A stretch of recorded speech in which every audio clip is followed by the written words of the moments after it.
They don't care. But God does.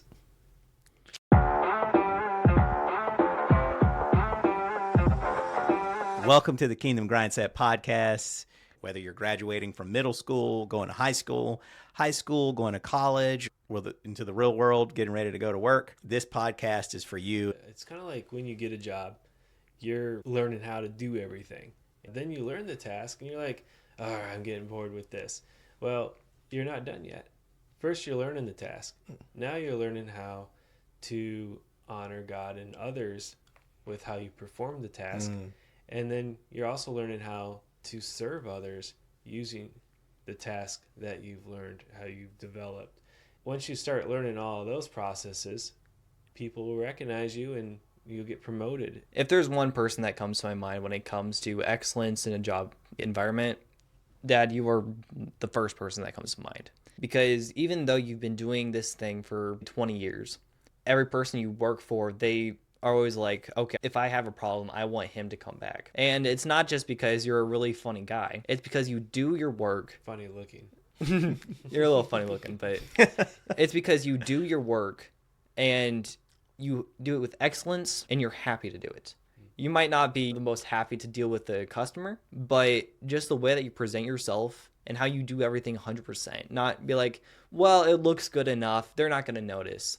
Even if it's something that they might not notice, even though it might not matter to them, it matters to you. And that's what really matters. Well, that was very kind of you and very honoring, son. And try not to get choked up. But thank you. You're a really good dad. Okay, so now we've got an idea of what it looks like coming out of graduating and going into a workforce. We know how to stay consistent and become a good worker. What is the next thing that we want to present to these teens? Because they're going to need all the help they can get. I would say don't just bury yourself in work. It's about balance. Obviously, God first. At some point, you're in a sense preparing for marriage and then becoming excellent at work, learning who God created you to be. If you don't balance your time with not just work and people, but also God, make sure that you spend some time to sit back and be able to reflect. Because if you are on the grindstone constantly, eventually you're going to whittle out. I agree with that. Yeah. And when giving advice to leaders, I like to think of it not so much in terms of balance, and not because it's not a good term to use, but sometimes when people think of balance, they think, well, I need an equal amount of time for work, an equal amount of time for God, and an equal amount of time for hanging out with friends. But the picture that we want to paint, I think, is that there should be a harmony. Things have their proper space and time. And rest, when you were talking just a minute ago, Javon, what came to mind was rest. In God's word, it's pretty clear that we should take time to rest.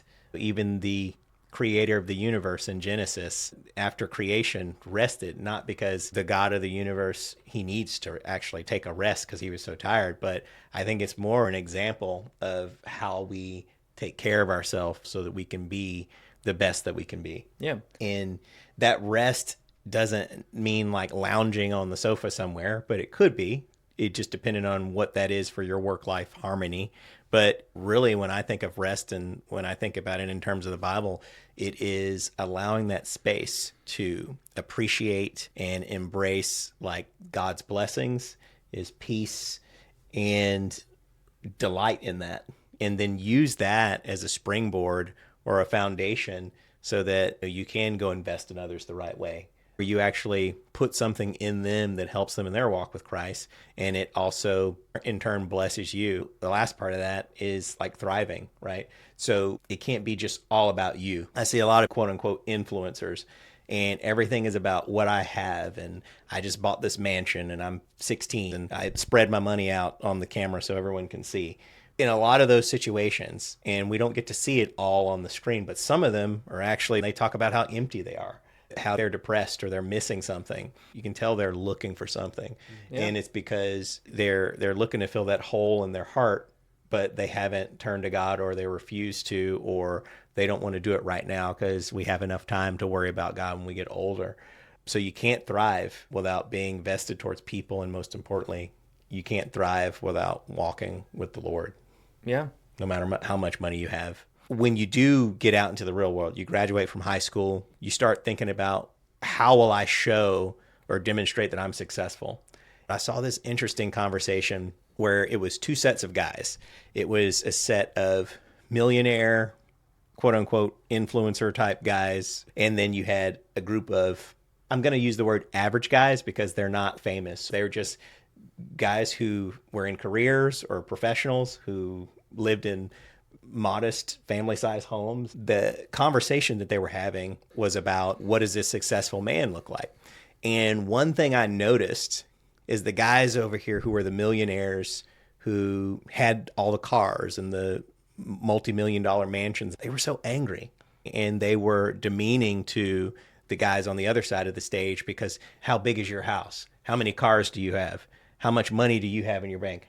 Where are your abs at? You look sloppy. They were so demeaning. And the guys on the other side, they were calm in their conversation.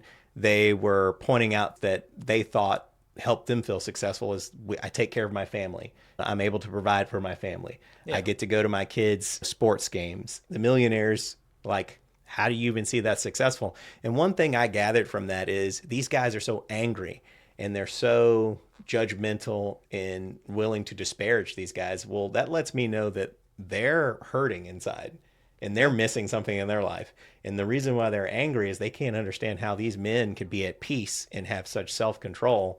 Yeah. Why would you have the need to worry about what they find to be successful or not if you truthfully feel successful? And my guess is they're insecure. They have that hole in their heart. They have no identity, pretty much. These average guys, they have an identity. They are surrounded by a family that they love and that loves them, where these other guys who are the millionaires, they've pretty much isolated themselves from any real connection. And the biggest, I guess, difference between the two groups is there were several on the non-influencer side that recognized or talked about their relationship with Christ or their faith as being something that was important, while the influencer group were like, oh, that's fairy tales or that's not true. One thing you can always tell, the loudest, most unstable person in the room, no matter how powerful they're trying to make themselves look, they're usually the weakest person in the room. Yeah. Kind of a simple statement, but whole people help people and hurting people hurt people. Somebody that's truly successful, has God in their life, they're wanting to help pull people up and say, hey, this is possible for you too. Come on up here. And then you got the hurting people who are really in it for themselves, but they don't recognize that they're hurting themselves. They have to stand on other people because they don't want to give any of that success away. Tell you how to do it, but then they'll mock you if you fall short. Yep. The person that puffs themselves up the most, makes themselves look the biggest, is usually the most insecure, because they wouldn't be doing that if either A, they knew themselves that was true, or B, they were actually secure in the way that they were. Mm-hmm.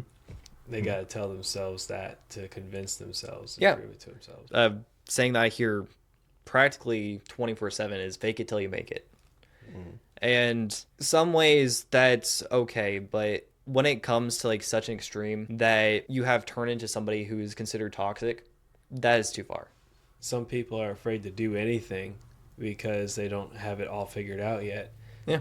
So in a sense of fake it till you make it, well, it's not really faking till you make it. You have a good idea of how to do it, but you don't really know if you know how to try and do it. And if you succeed at it, great. If you fall short, well, learn from it and figure out what you need to figure out and try again. It's better to do something and fail than to not do something at all. Absolutely. Ken, what you got? This is from Luke 6:45, and it says, a good person produces good things from the treasury of a good heart, and an evil person produces evil things from the treasury of an evil heart. Whatever's in your heart, that's what's going to come out of you. Ken, when you said whole people help people and hurting people hurt people, it goes back to what you were saying, Javon, about them being insecure and feeling some kind of anxiety or worry on the inside. And that's why they puff themselves up with such aggression. And it's really showing and pointing to a wound that they're experiencing on the inside. Yeah. When we do have these transitions in life, we're going to experience different things that wound us, or we're going to carry old wounds into this new season. There's a tool that all of us have that's in the Word of God. And by walking with Christ and spending time in the Word, making a priority to put God first as a strong foundation in whatever we do, whether we're exploring a new career or exploring a new task. We're closing out this segment. Is there anything that you'd want to say to the viewers? Any pieces of advice or any challenges for them? Yeah. Where we started off, go back to Jeremiah 29:11 and let that be the foundation for you when you are anxious or uncertain about your future. God says, "For I know the plans I have for you. They are plans for good and not for disaster, but to give you a future and hope." Yeah, seek God first, and He will give you the desires of your heart. Yeah.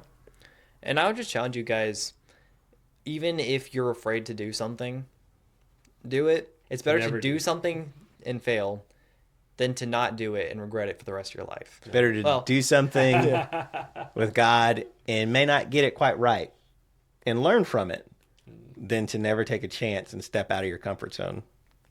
Yeah. Thank you guys so much for watching today's episode. Keep an eye out for next week's. Like us. Wait.